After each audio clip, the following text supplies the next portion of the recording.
against corruption.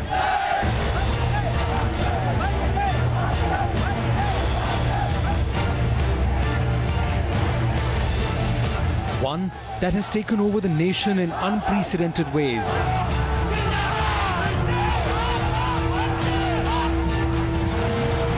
As the momentum grows with each passing hour,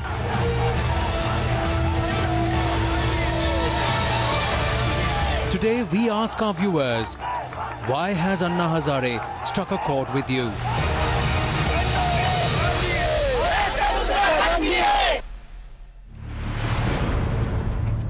I think everybody is just too tired of the complete inept management of key issues in our country today. Whether it's corruption, whether it's terrorism, whether it's inflation, the government or even the opposition is seen not to be really serious about people at all. I don't think their concerns are for the people of India. So the anger has increased, and Anna just struck the right note, I think, at the right time. And I'm glad to see that in this movement there is a participation of a lot of young people and also professionals who normally don't get involved in the political processes of India.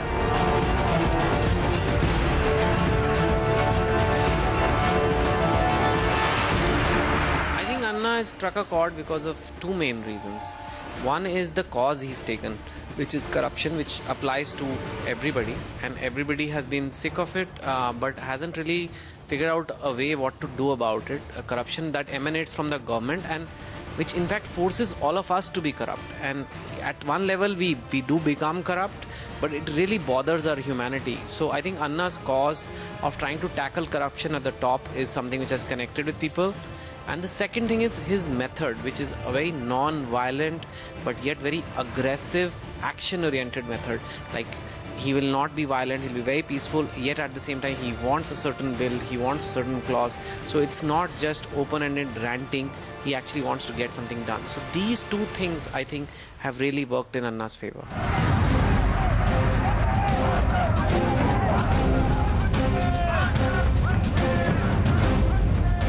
Who have travelled, got an opportunity to travel abroad, and many others who travel abroad know for a fact that there's a world out there that functions very differently, far more efficiently and far more conscientious. Of course they have their issues, of course they have other issues, but I don't think any of their citizens have basic amenities not provided for. Health, education, I think these are the two things. Health, education and basic amenities. Okay, like food, clothing and shelter. People do not have to work to get these things. It is given free of cost. So this is what I'm saying. They have other issues, but not the basic issues. We are struggling with the most basic issues.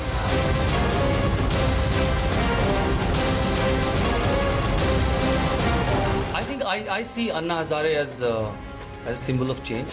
I see I can definitely see that he represents hopes of millions of the people in this country. I think through Anna Hazare, a lot of people in this country have been able to channelize their bottled up sort of frustration, which was there for ages here. And they somehow, feeling that something which they felt can never be addressed, something which they felt has become completely part and parcel of their lives, and they will have to live with it for the rest of their lives. They've been able to see a ray of hope there.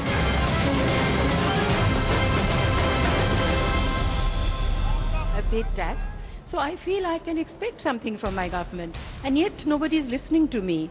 So I feel that is why Anna Hazare has struck a chord, and in a way people feel empowered and people feel that their voices will be heard through Anna Hazare.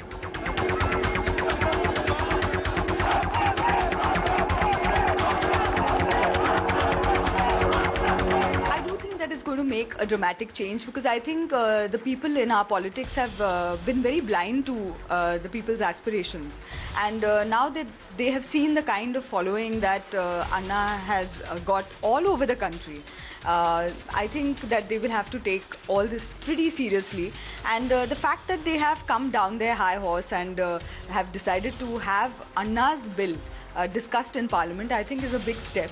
I think that is the right process that should be followed. I don't think extra constitutionary powers are it's not a very comfortable thing to live with, because Kap Panchayats are doing that thing, and it can always be misused, like our powers can be misused. But I think the right way to do it in a democracy is through the parliament and through constitutional authority.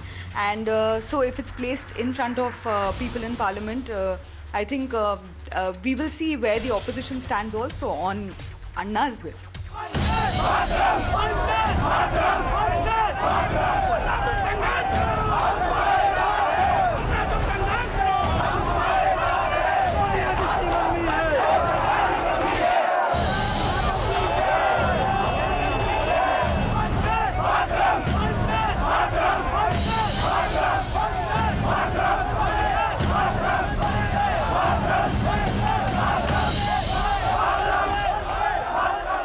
Oh, well, he's the quintessential common man. I think he is somebody who is, who could be anybody, who doesn't necessarily give a feeling that he's a very elite or very rich or a super educated person.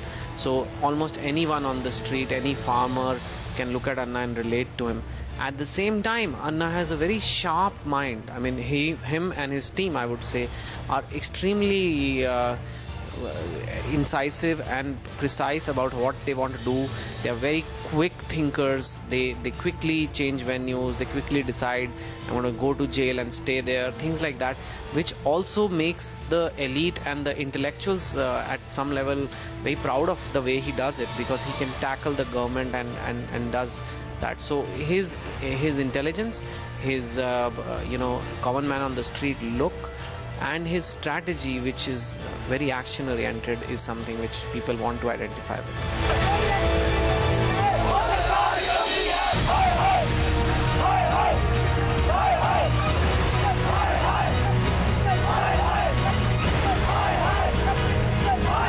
I feel somewhere if you could start with Anna Hazare and move on to other issues also soon, it would really help. And most importantly, I'm here not to point a finger at any politician. I'm here to say I want to start the change. I want to make a difference. I am going to try. It's a hard journey because we are habituated and we have become thick-skinned to change. So it's going to be really hard for us to change our basic core attitude, because we have lived with this kind of lax attitude. But we'll have to do somewhere a change.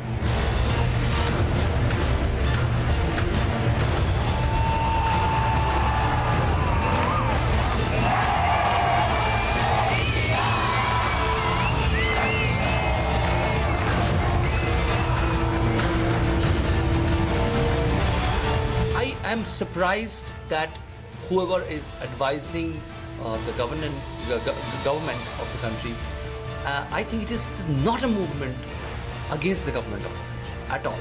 I don't see it like that. I see it as a movement against corruption. And corruption, a lot of people are responsible for corruption. And I think people are raising their voice against corruption. And I think somehow I feel it has been the way it has been dealt with. The attention has moved to the government, and it feels that they have come and become defensive about it. And I think they shouldn't be defensive about it, because it's not about them. It's not about the current government at all. It is about the frustration which is in our society.